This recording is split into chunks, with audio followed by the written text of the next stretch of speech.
Then as you look at this list, and I'll read through the first few, okay? So the undefeated still remain in the top 3 spots. Ohio State, Indiana, Texas A&M, 1, 2, and 3.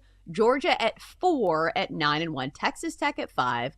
Ole Miss also at 10 and 1 is at your 6th spot, and Oregon at 7 at 9 and 1. Then begins the 2 lost teams with Oklahoma, Notre Dame, and Alabama. So when you saw these rankings for the first time, what stood out to you? Was there a team where you said, are we sure that's the right spot for this team?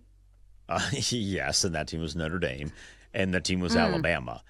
So my big point heading into the rankings, Oklahoma has to be above Notre Dame. I thought Oklahoma deserved to be above Notre Dame last week, but with the Alabama win, they have to be above Notre Dame. Committee handled that one. Thank you. Appreciate that. Oklahoma is at 8. I would still put them over Oregon, but they seem to be really standing strong on the losses. They're going to keep all of the unbeatens together, and then all of the one-loss teams are together, and then all of the two-loss teams are together. So they're standing pat on that, but I thought Oklahoma should maybe be a little bit above Oregon.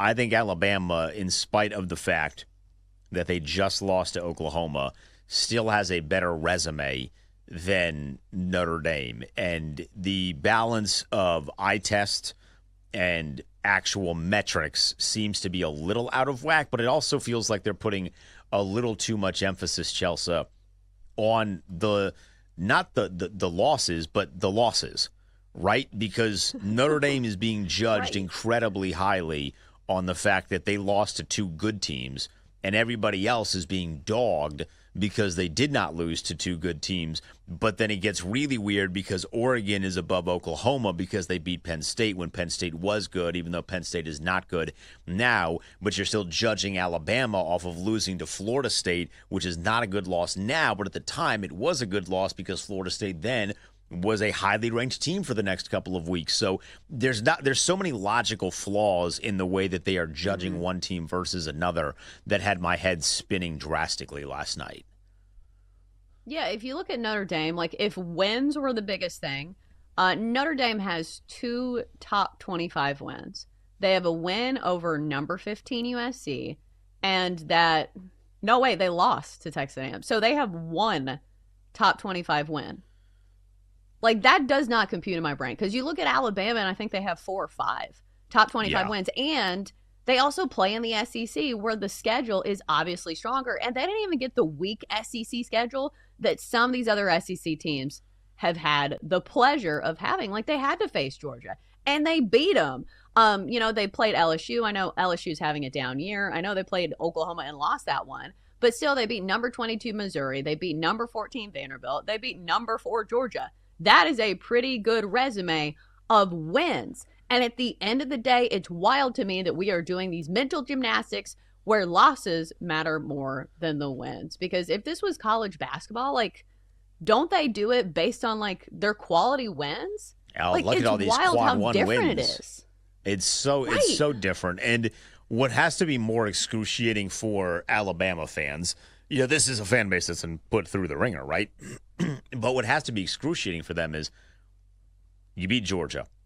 Well, Georgia's still ranked highly. You beat Vanderbilt. Vanderbilt is still within striking distance of getting to the college football playoff. You beat Missouri. You know who's still ranked? Missouri. Tennessee. Tennessee is still ranked. So not only are they beating teams that are ranked, but those teams are still ranked now.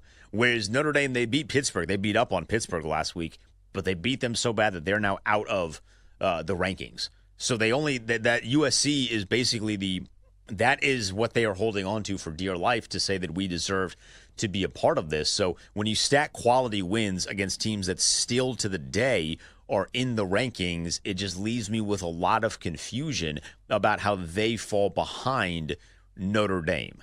And that's what they did. And then the committee's answering for that was awful. They don't have a concrete answer. And that, I think, is what annoys me, Chelsea, is that they're talking out of not just both sides of their mouth. It feels like this is some weird, like, 4D interdimensional, am I tripping on Molly, where the mouth now has 8 sides, and they're talking out of all 8 of the sides of the mouth when it comes to discussing certain teams versus other teams. The criteria should be the same for everybody, and it feels like it's not right now, and that's frustrating. I think the worst part is it feels like we're being gaslit because like they just keep saying these things about Notre Dame and how they deserve to be here, but at the end of the day, it feels like it's Notre Dame. It's a huge fan base. It is a blue chip program, and we get it. You want to include them in your college football playoff, for the eyeballs and for the attention, and that's fine at the end of the day, I suppose, because it is entertainment. But don't look at us and be like, well, Notre Dame's just simply better. Like, look at how quality their losses are. Like, what are we doing? It feels like when you're a kid and your parent says something and you know it doesn't make sense, and they're just like, well, it makes sense because I said so, because I'm your mom. And you're like, what? Like, that's how it feels to me when I hear the college football playoff committee speak.